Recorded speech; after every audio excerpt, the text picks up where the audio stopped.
ভাইজান, যাদেরকে সংবিধানের চতুর্থ স্তম্ভ বলা হয় এবং ভাঙড়ে একাধিক থানা হয়েছে, একাধিক পুলিশ প্রশাসনও রয়েছে, এবং কলকাতা পুলিশের আন্ডারে থাকার সত্ত্বেও কিভাবে শাসকের লিটল বাহিনী সাংবাদিকদের উপর আক্রমণ করছে থানার সামনে, আমি ভেবে পাচ্ছি না এরা কোন পর্যায়ে পৌঁছেছে।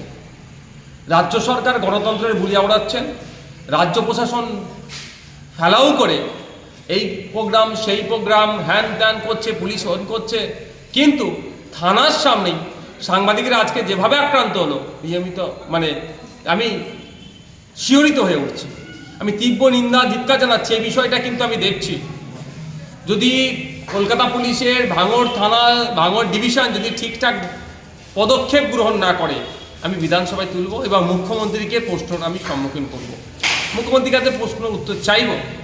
আমি প্রশ্ন করব যে এমনি সাংবাদিক স্বাধীনতায় পশ্চিমবঙ্গ সহ ভারতবর্ষের অবস্থান অনেক তলনিতে, ভয়ঙ্কর জায়গায় পৌঁছে গিয়েছে।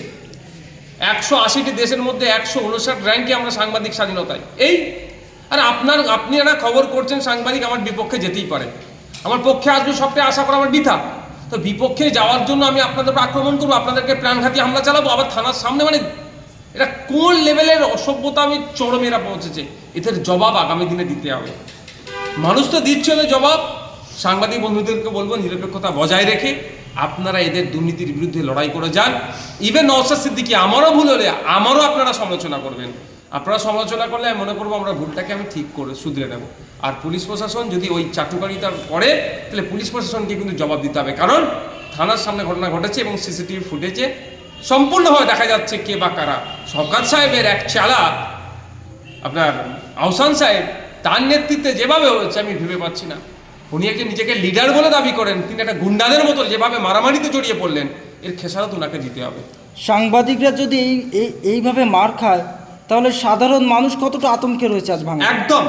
এইটা অ্যাকচুয়ালি এইগুলো যারা ফ্যাসিস্ট চিন্তা ভাবনা নিয়ে চলে তারা সবসময় এগুলোকে করে, সমাজে একটা আতঙ্ক তৈরি করে রাখবে, সোসাইটিতে একটা এই ভয়ের পরিবেশ তৈরি করে রাখবে। এমন পরিবেশ হয়ে যাবে যে মুখ খুলতে সাহস পাবে না সাংবাদিকরা, সাধারণ মানুষ তো দূরের কথা।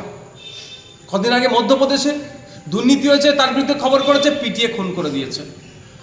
উত্তরপ্রদেশে সেখানে দুর্নীতি হয়েছে, খবর করেছে, তাকে খুন করেছে। অসমে মুখ্যমন্ত্রীর দুর্নীতির বিরুদ্ধে খবর করেছে, তাকে গ্রেফতার করেছে। আবার নাকি তাকে দ্বিতীয়বার তাকে জামিন হয়ে গেছে, আবার নাকি তাকে বিভিন্ন ধারায় কেস করে তাকে গ্রেফতার করেছে। আর পশ্চিমবাংলা দেখুন, তৃণমূল কংগ্রেস দুর্নীতি করবে, অন্যায় করবে, মিথ্যা প্রচার করবে, তার বিরুদ্ধে এদিকে খবর করে। আমাদের গতকাল কি আমাদের ভাঙড়ে এক সাংবাদিক আপনার আব্দুর রশিদ শেখ, সে একটা খবর করছিল, তাকে রীতিমতো তুলে নিয়ে গিয়ে অপহরণ করা টাইপ করে তাকে মারধর করেছে। এগুলো সব আমরা দেখছি। এগুলো নিয়ে দুটো দিক, একটা হচ্ছে রাজ্য প্রশাসন কি করছে আমরা দেখব। যদি প্রশাসন তার মতো কাজ না করে, আইনের দ্বারস্থ হবে, কোর্টের মাধ্যমে হবে। গতকালকের ঘটনা এবং আজকের ঘটনা, যেটা ডিজিটাল প্ল্যাটফর্মে সাংবাদিকদের উপরে যেভাবে আক্রমণ নেমে এসেছে গতকাল এবং আজকে, এইগুলো নিয়ে কোর্টে যাব এবং সাথে সাথে বিধানসভাতেও কিন্তু আমি প্রশ্ন করব।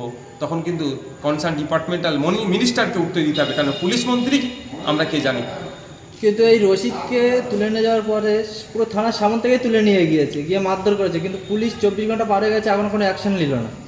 আমরা তো দেখছি, আমাদের কাছে এখনো খবর আছে, ওরা খবর নিচ্ছে, দেখছি পুলিশ কি নিচ্ছে কি নিচ্ছে না। Police in action, police over action, দুটো বিষয় আছে। এটাকে নিয়ে কিন্তু আমরা কোর্টে যাওয়ারটা রাস্তা খোলা আছে।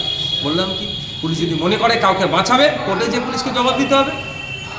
আজকে এই আক্রমণ করার আগে পুলিশের সঙ্গে শাসক দলের নেতারা বৈঠক করেছে আমাদের সামনেই, করেই তার পিছন দিয়ে আমাদের আক্রমণ করলো। দেখুন কি বৈঠক করেছে সেটা আমি বলতে পারবো না। তাদের তখন পার্টি অফিস কোনটা আর কোনটা থানা এখন গুলিয়ে ফেলে তারা নিজেরাও। তারা দেখবেন অনেক সময় দেখবেন আইসির কলার ধরে মারছে, সিউড়িতে দেখলেন কেন? এই ধরনের অবৈধ লোকেদের সাথে, অবৈধ মিনস যারা সমাজ বিরোধী, তাদের সাথে এই নেক্সাসের ফলে দেখবেন বিভিন্ন জায়গায় পুলিশকে তৃণমূলের লোকেরাই মারছে। কেন মারছে?